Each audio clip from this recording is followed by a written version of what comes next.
নমস্কার। আজ পেলাম সুবীর ঘোষ সম্পাদিত উজ্জ্বল এক ঝাঁক এবং তার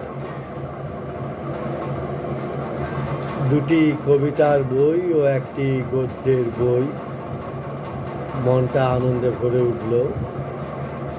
সুবীরদার উজ্জ্বল এক ঝাঁক গ্রন্থ থেকে পাঠ করব আমার একটি কবিতা ভাষা।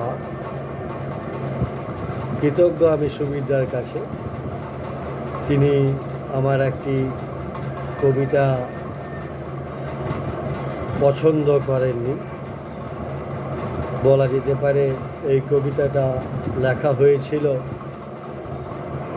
সুবীরদার খোঁচা থেকেই, এবং সেই সাথে আমি পাঠ করব 2022-এ আজকের তারিখে লেখা একটি কবিতা। পড়ছি উজ্জ্বল এক ঝাঁক থেকে ভাষা। নেবুলা বুলবুলির ডিমের মতো ফেটে পড়ার পর এই পৃথিবীর ঘরে প্রথম ভাষাবোধ জাগল। এলো ভাষা তোমার অষ্ট হাসির মতো। এলো ভাষা তোমার হাসির মতো। ঝর্ণার ঝরে পড়া কান্নার মতো। সমুদ্রের গর্জন, পাহাড়ের নির্জন, পাখালির শীষে আমি তুমি আমরা। সেই ভাষার দিক যার যেমন আধার তেমন অনুবাদ। যথার্থ থাকে না যথার্থে। ভাষাও হয়ে ওঠে এক আমি থেকে সহস্র হইবার আরেক চিত্তল প্রতিলিপি।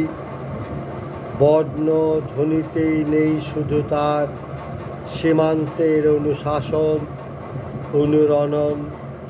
এসো আমরা প্রণাম করি সেই অনন্ত প্রবাহের সাথী ভাষাকে। নির্ভার সঁপে দিই নিজেকে, হয়ে উঠি এক একজন ভাষা সেবক। এরপর আমি আরেকটি কবিতা পড়ছি, ক্ষমা করো কবিতা। কবিতার কাছে ক্ষমা চেয়ে কবিতাটি। তোমাকে তুমি ভেবে যাকে তাকে দিয়েছি চুম্বন। তোমার আদলে দিয়েছি তোমার মর্যাদা। শুনেছি বয়স বাড়লে বিভ্রম,